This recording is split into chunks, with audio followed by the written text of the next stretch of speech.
She signed a contract to feel nothing.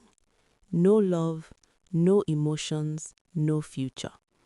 Just an arrangement. She thought she was the smart one.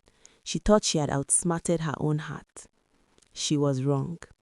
Meet Amara, 22 years old, final year, economic student, sharp girl, ambitious girl, a girl who had plans. But Lagos is expensive, university is expensive, and Amara's family back in Enugu, they were doing their best, their honest, struggling best. So when Chief Emeka Adeyemi came along, she listened. Now, Chief Emeka was not just any man. 51 years old, 3 cars, a penthouse in Lekki, and a smile that had closed many deals before this one. He laid it out clean. He pays her fees, covers her books, sends allowance every first of the month. And in return, no questions, no expectations, no feelings. They called it a contract. 2 signatures, 1 page, done.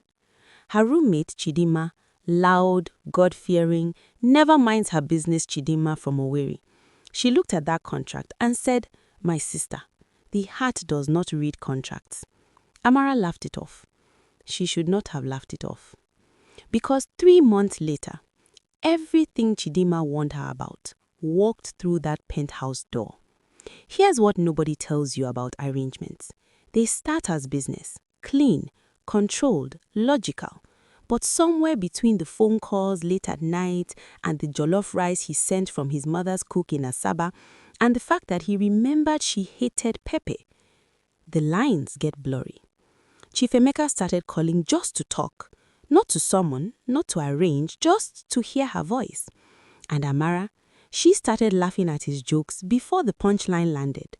Now, she never wrote that in any contract. Nobody put a clause in there for feelings. But feelings don't wait for permission. Then one Tuesday evening, Amara walks into the Lekki penthouse and she sees a suitcase in the hallway.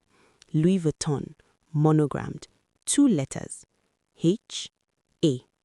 She hears laughter from the living room, a woman's laughter, rich, settled, comfortable, like someone who owned the walls. She walks in and there she is, Hajija Adeyemi, the wife. Not dead, not in London, not divorced, returned, sitting on the same sofa Amara had sat on every Friday for 3 months, like the seat had always been hers, because it had been. Chief Emeka stood between these 2 women, and for the first time in 51 years of smooth talking, the man had nothing. Hajija Adeyemi did not shout, did not throw anything, did not perform. She looked at Amara, really looked at her, and said 4 words, quiet, calm, final. "You are somebody's daughter. Go home." That was it. No drama, no slap, no screaming, just 4 words that hit harder than anything else could have. Because Amara knew she was right. She picked up her bag, walked out, and somewhere on that elevator ride down, she felt it. The thing the contract said would never happen. Feelings. Inconvenient, unauthorized, completely unplanned. Chief Emeka called, she didn't pick up. He sent money, she sent it back. He sent his driver with a letter. She sent the driver back with the letter unopened. One message through Chidima, "Tell him I have read enough contracts for 1 lifetime." But listen, this is where the story changes. Because Amara did something. Instead of crying over what she lost, she put everything into what she still had. Her final project, an economic model, micro-lending women traders in Onitsha market. She worked nights, she cried mornings, she and Chidima prayed on the cold hostel floor. And then she submitted. The email came on a Thursday. Full scholarship, graduate school, University of Edinburgh.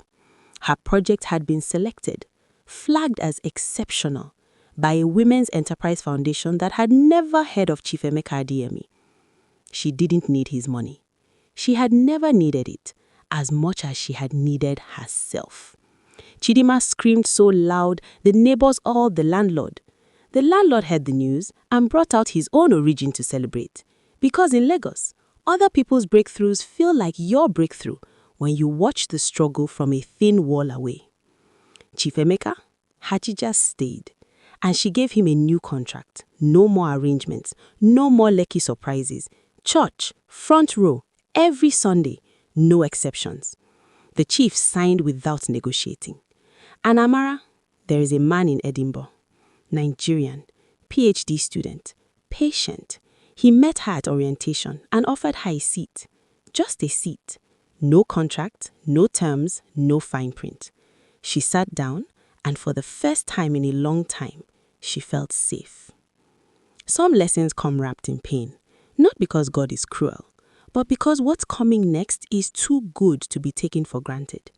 Amara graduated, she traveled, she built. And every December when she calls her mother in Enugu, she says the same thing. Mama, I almost sold my future for a contract, but God tore the paper before the ink could dry. A woman who knows her worth does not negotiate in the dark.